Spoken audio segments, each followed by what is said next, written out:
Howdy folks, I'm Hank Sheffer, and welcome to another true life story right here with Larry Hedrick on Mysteries of the Superstition Mountains.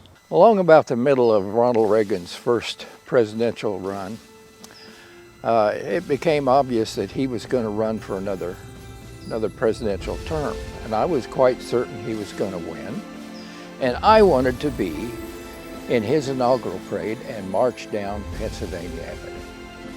You know, I had a cavalry unit. I had all the military saddles. I had the men recruited. We had all the uniforms and stuff like that.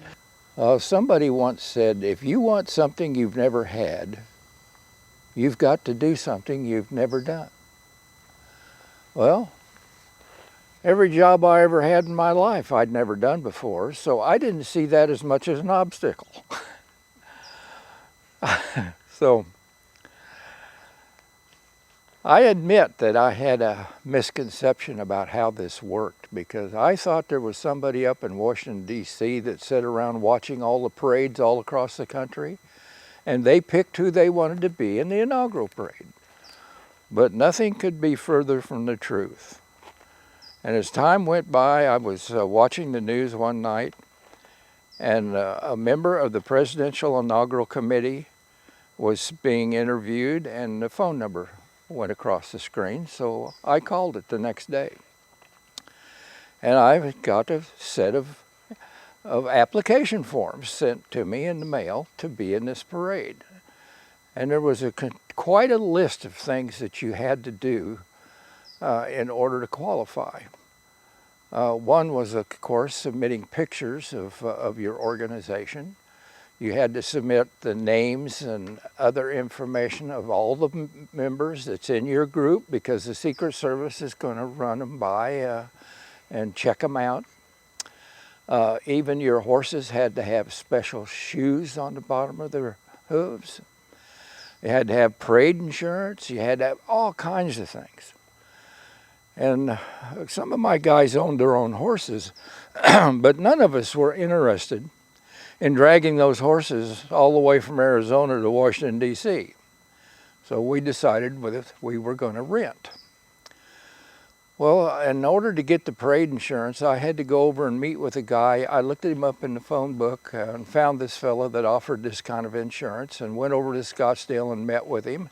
And when he saw the picture of the group and what we wanted to present, he was very interested. And it was getting late in the time frame in order to get your application mailed in and everything. And he said that he knew a couple of guys that were on the Republican National Committee, and that he was going to talk to them. Well, all three of them come out to my house one day out in Apache Junction. And these two guys offered to hand carry my application with all the information and back to Washington, D.C. and put it on top of the stack. Well, that's what you call greasing the skids, I guess. But, you know, as you look at the whole thing, the application said that, you know, you stood a better chance if you had somebody like a governor or a senator that would back your organization. Well, I didn't have anybody to back the organization, and this was a good deal to me to have these fellows carry that application back there. Well, you know, it's a very expensive thing to do this. Nobody gives you any money for this. Every man had to pay for his own airfare. Every man had to pay for his rental horse. Every man had to share hotel rooms, renting cars, buy your own food. There's quite a bit of money involved in doing this. And even back in the 80s, we figured it was going to cost about $800 a piece to do this. And I had 9 guys going on the trip. And after we were selected and we got the letter in the mail that we were selected to be in the parade, a gentleman contacted me from an organization called the Confederate Memorial Hall.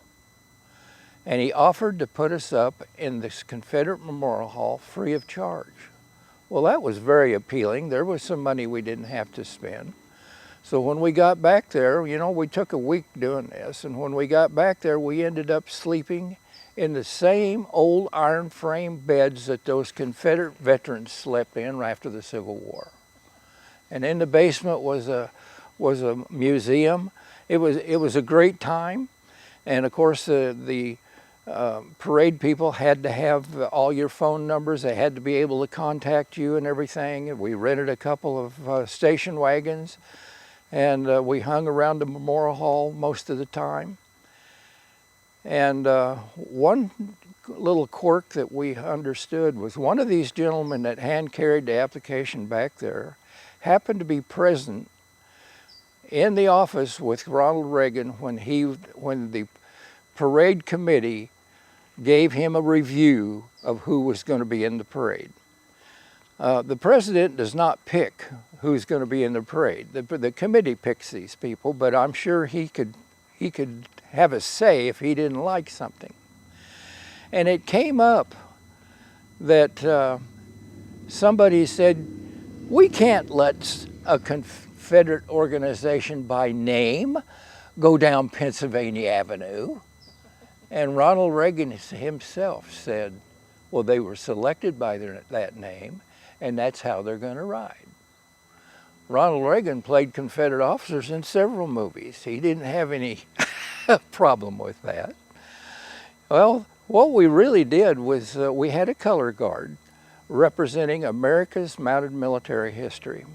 I had sent off to the U.S. Army and bought the series of 8x10 photographs called the American Soldier Series, starting with the Revolutionary War, the War of 1812, the Mexican War of 1848, the Union soldier of the Civil War, and then, of course, I don't care what else he was an American soldier. I had a Confederate soldier next to him. And then, of course, we had the Indian Wars represented in all the uniforms, the Spanish-American War I and World War II. The World War I uniform that we used belonged to Clarence Barclay, Tex Barclay's brother. And his wife gave me that uniform, and that's the one that we wore in the parade. And the World War II belonged to my uncle, Jack Ewing, who was killed in a B-17 in 1945. So the picture that you see here is me wearing my uncle's uniform. So the morning of the parade, we got a phone call from the government. It was 9 degrees below zero with a wind chill of 22 degrees below zero, and all the instruments were sticking to the lips of the band members. They called off the parade. After all this effort to get here, which was nothing short of a miracle in my estimation, the parade was now canceled, and our heads were hanging pretty low. But about an hour later, we got another phone call. We were to all go to the Baltimore Civic Center where the Baltimore Bullets play and meet there, and Ronald Reagan would come and entertain us. So it wasn't a complete loss, but it was still disappointing that we didn't go down Pennsylvania Avenue. Well, we were there. We had the rental cars, and we'd planned anyway to do this, so we went to the Battle of Bull Run, the first major battle of the Civil War. We went to Gettysburg, which was the middle, and then we went to Appomattox, which was the end. And we went in uniform and all that kind of stuff, you know. And some funny things happened on our way to the forum. We stopped at a McDonald's in Alexandria, Virginia, and all of us piled out of the cars in uniform, Confederate uniforms, and went into McDonald's. And everybody was staring at us. And finally, this one big fella got up and walked over and asked who we were. I thought it was pretty obvious who we were. But I turned and I said, "We are with the German Luftwaffe here for battle training with the United States Army." And he bought it. We got our hamburgers and went on down the road. At Gettysburg, even though the next day it was still below zero, I had always wanted to walk Pickett's Charge battlefield. And I walked that whole thing, and I like to froze to death. But as I walked across there, I was remembering the diaries of the Union soldiers and the Confederate soldiers, of the things they wrote about as they went across that mile of open field under the most galling fire in the history of the world, where 600 pounds of lead was expended for every casualty. And on the Confederate side, you had 6,000 casualties. How much lead was that? So on that first inaugural that was canceled, we rented horses in Winchester, Virginia. And we went out to the arena to ride them 2 days before the event. And they all looked like woolly mammoths. They had hair hanging off their bellies 6 inches. They were the most horrible looking horses you ever saw in your life. And I obviously hadn't been ridden very much, because the first guy that threw a saddle on one, it was rodeo time, and he went off across the arena kicking his heels up, and it was a disaster. I thought, we can't ride these horses in the parades to have a runaway of all things.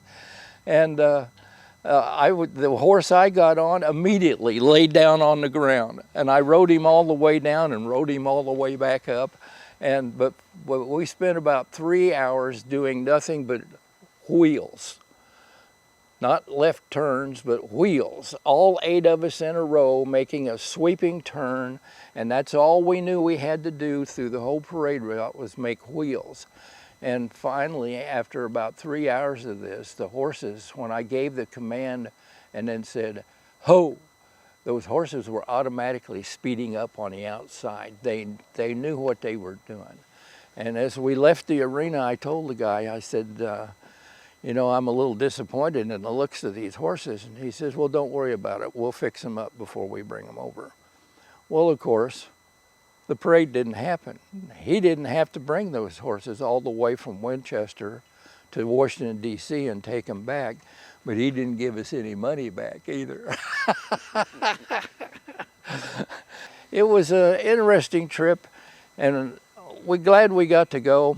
And I thought, you know, whoever the next president is, we should be right at the top of the list to be reselected automatically.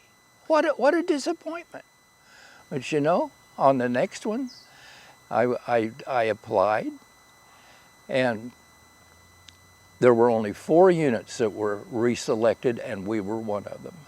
Now, the same thing happened when we went to the next presidential parade, which was for Bush. We rented horses in Maryland, and I got a call from somebody, says, you know, you better check into something. You may have a problem with those horses in Maryland. So I called Senator McCain's office, and he sent 2 aides out to this place, and he said, there's only 1 horse out there. And it was just another day, just 2 more days before the event. He only had 1 horse that lined up in the arena. So we ended up getting horses in Virginia. And there was a television station from Richmond, Virginia, that came out to Mr. Lamb's farm, who had rented horses for other groups in the parade. And we went out there to do the same thing, ride them and do this, and plus the fact that we knew we were sandwiched between 2 bands. So we had a big boom box that somebody carried behind us with the horses and turned the sound up so we would know how the horses were going to react to this. But the TV story come out that night on the Richmond News about the horses in Maryland not working out. And he said the word nag was used. They have a lot of pride in their Virginia horses. And they did quite well. They were very patient. The inaugural parade was slow getting started. So we finally got to go down Pennsylvania Avenue as America's mounted military history and all these colorful uniforms. And here was national TV. They said, this must be the group from Apache Junction, Arizona. What a colorful outfit. And our mission was complete. and we had a chance to go over and talk to the Arizona code talkers from the Navajo Nation and all that kind of thing. We met a lot of celebrities coming and going on the plane and the airport and stuff like that. And it was an amazing time, and it was well worth the effort after all. But that's how you get into an inaugural parade, folks. Thank you for watching this episode of Mysteries of the Superstition Mountains.